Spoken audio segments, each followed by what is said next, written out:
Pasca ditetapkan sebagai tersangka oleh KPK, Hasto muncul. Sekjen PDIP ini justru menyalahkan pemerintahan Jokowi. Ia menganggap bahwa Jokowi yang berkeinginan untuk mendapatkan kekuasaan sehingga menghalalkan segala cara. Termasuk ketika kemudian PDIP melalui Hasto mulai kritis. Jokowi kemudian melakukan tindakan yang mencoba untuk mengancam Hasto hingga menjadikan Hasto sebagai tersangka. Apakah benar seperti ini? Kita dengarkan dulu apa yang disampaikan oleh Hasto pasca ia ditetapkan sebagai tersangka. Kita bahas.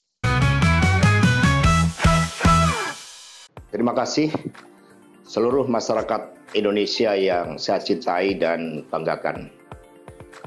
Setelah penetapan saya sebagai tersangka oleh KPK, maka sikap dari PD Perjuangan adalah menghormati keputusan dari KPK. Kami adalah warga negara yang taat hukum. PD Perjuangan adalah partai yang menjunjung tinggi supremasi hukum. Mantap. Sejak awal ketika saya mengkritisi bagaimana demokrasi harus ditegakkan, bagaimana suara rakyat tidak bisa dikebiri, bagaimana negara hukum tidak bisa dimatikan, dan bagaimana watak kekuasaan yang otoriter, yang menindas rakyatnya sendiri harus dihentikan. Dari sini kayaknya beliau mau coba untuk menggiring kepemimpinannya Pak Jokowi. Itu udah bisa kita baca, guys. Dia menganggap bahwa Jokowi itu otoriter. Kita lanjutkan. Saya sudah memahami berbagai resiko yang akan saya hadapi. Jadi beliau menyampaikan bahwa resiko yang dia dapatkan gara-gara mengkritisi pemerintahan yang otoriter.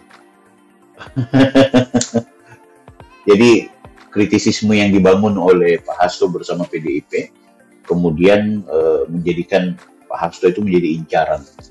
Apakah semurah dan semudah itu, guys? Tapi nggak apa-apa. Saya pikir juga soal Hasto ini dijadikan tersangka nggak ada hubungannya soal dia kritis atau tidak, bukan? Dan sekarang kan bukan eranya Pak Jokowi. Maka sebagai murid Bung Karno, saya mengikuti apa yang tertulis di dalam buku Cindy Adams ini. Inilah kitab perjuangan saya. Dan seluruh kader-kader PD Perjuangan sekarang memasuki tahap bab 9. Di mana Bung Karno ketika mendirikan PNI, prinsip yang dipegang adalah non-cooperation. Demi cita-cita Indonesia merdeka, demi rakyat berdaulat bisa berserikat, berkumpul dan menyampaikan pendapatnya, maka penjara pun adalah suatu jalan dan bagian dari pengorbanan terhadap cita-cita. Dia mau menyamakan perjuangannya dia yang membangun kritisisme, yang mengkritik pemerintahan, yang mengkritik Jokowi, yang mengkritik suara rakyat yang kebiri. Itu dia mau samakan dengan perjuangan dengan Soekarno. Soekarno itu memperjuangkan kemerdekaan. Soekarno itu memperjuangkan terlepas dari yang namanya penjajahan. Ia dipenjara bukan karena kasus suap.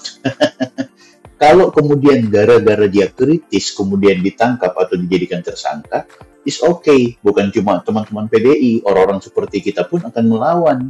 Persoalannya, dia ini kan ditangkap gara-gara, atau ditersangkakan ya, belum ditangkap. Dia ditersangkakan oleh karena kasus suap.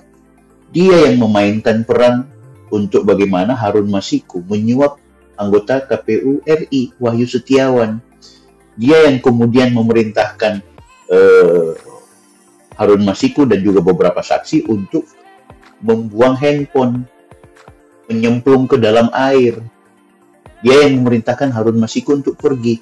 Apa yang dimaksud dengan perjuangan di sini, Pak Hasto? Apa yang Anda maksud bahwa Anda murid Bung Karno? Bung Karno itu memperjuangkan kemerdekaan. Anda tidak memperjuangkan kemerdekaan. Anda ini membuat perbuatan yang melanggar hukum. Kalau Anda kritis, kita juga suka. Kalau Anda melawan pemerintahan yang otoriter, kami juga setuju. Walaupun kita tidak bisa buktikan yang dimaksud dengan otoriter itu yang mana. Yang Anda bilang ada pengkebirian suara itu yang bagaimana? Ada yang memanfaatkan hukum itu yang seperti apa? Itu juga perlu dijelaskan. Itu soal tafsir juga, ya kan? Karena selama ini kan yang berkuasa adalah Partai Demokrasi Indonesia Perjuangan. Mungkin dia punya kebiasaan dengan pola-pola memanfaatkan partai yang berkuasa, memanfaatkan posisi yang dulu pernah membuat hukum menjadi diobok-obok. Ini akhirnya kabur tuai namanya, guys. Kita lanjutkan.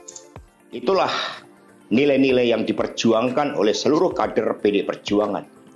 Ketika muncul berbagai intimidasi agar tidak dilakukan pemecatan terhadap sosok yang memiliki ambisi agar tidak dilakukan pemecatan terhadap sosok yang memiliki ambisi kekuasaan.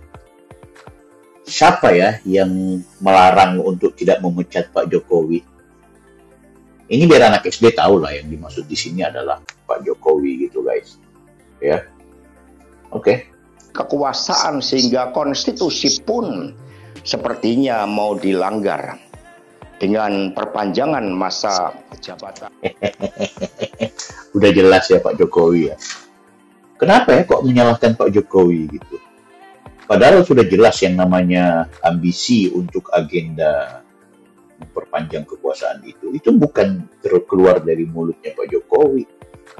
Itu dari keinginan pihak-pihak di luar gitu, yang kemudian memanfaatkan keadaan. Akhirnya Pak Jokowi yang dijadikan sasaran. Ini playing victim namanya, guys ya. Ini saya nggak suka pola-pola ini. Kalau udah tersangka ya udah pertanggungjawabkan, nggak perlu lagi melebar gitu. Nggak perlu Anda mengeluh, Anda membuat drama. Karena orang yang udah nggak suka itu pasti nggak akan pernah memberikan apresiasi. 3 periode ataupun perpanjangan masa jabatan itu. Maka demi konstitusi, Ibu Mega kokoh berdiri menjaga demokrasi. Yeah. Dan ketika Tapi apa Anda menjaga demokrasi ketika Anda punya ide untuk kemudian memerintahkan Harun Masiku menyuap kepada KPU? Itu yang dimaksud dengan perjuangan demokrasi. Ayo friend, kita lawan orang-orang seperti ini. aparat penegak hukum digunakan dengan segala cara untuk melakukan intimidasi, sumber-sumber daya negara digunakan demi kepentingan politik praktis, maka pilihan untuk menghadapi tembok tebal kekuasaan itu wajib dilakukan oleh kader-kader PDI Perjuangan. Karena itulah nilai-nilai yang kami perjuangkan, nilai-nilai demokrasi. Nilai-nilai demokrasi salah satunya adalah dengan menyuap KPU, Pak. Udahlah, nggak seperti itulah. Nggak ada yang percaya.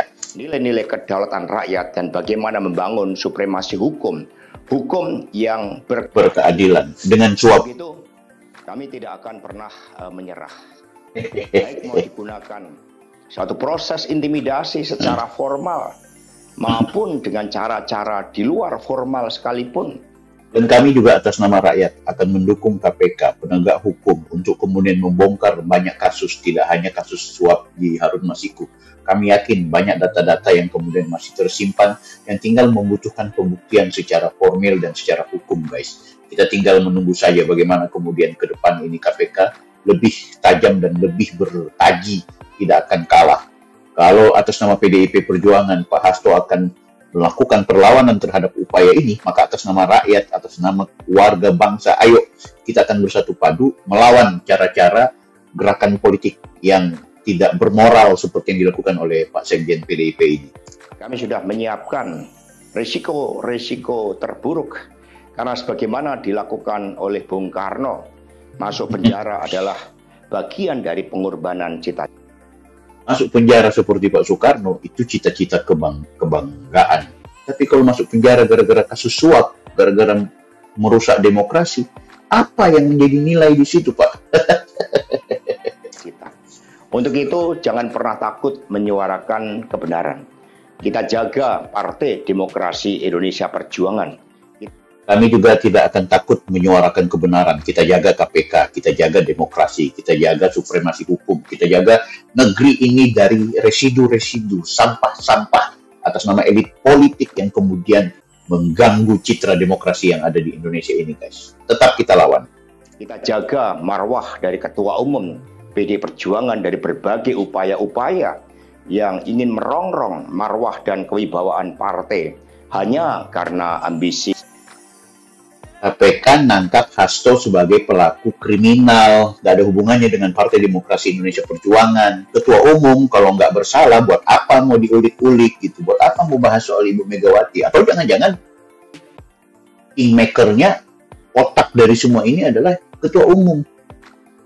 Ngapain coba menjaga wibawa ketua umum? Apa maksudnya? Takut ketahuan bahwa ketua umum ada pernah melakukan tindakan yang inkonstitusional juga. Ayo. Dan itu sudah terjadi. Dengan apa? Dengan agenda untuk kemudian menjadikan Harun Masiku yang bukan anggota DPR terpilih untuk dipaksakan sampai-sampai kemudian menyuap KPU. Dan itu juga terjadi di 2024. Keponakannya ketua umum dipaksakan jadi anggota DPR terpilih, padahal dia tidak terpilih, suaranya nggak cukup, ada 2 orang yang harus dia lewati. Gila. Di kekuasaan. Kita adalah partai yang sah.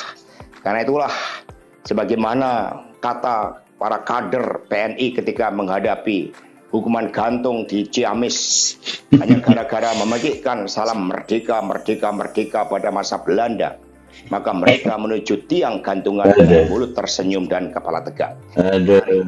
Demi perjuangan terhadap cita-cita, demi nilai-nilai yang kita perjuangkan, risiko apapun siap kita hadapi dengan kepala tegak dan mulut tersenyum. Terima kasih. Merdeka.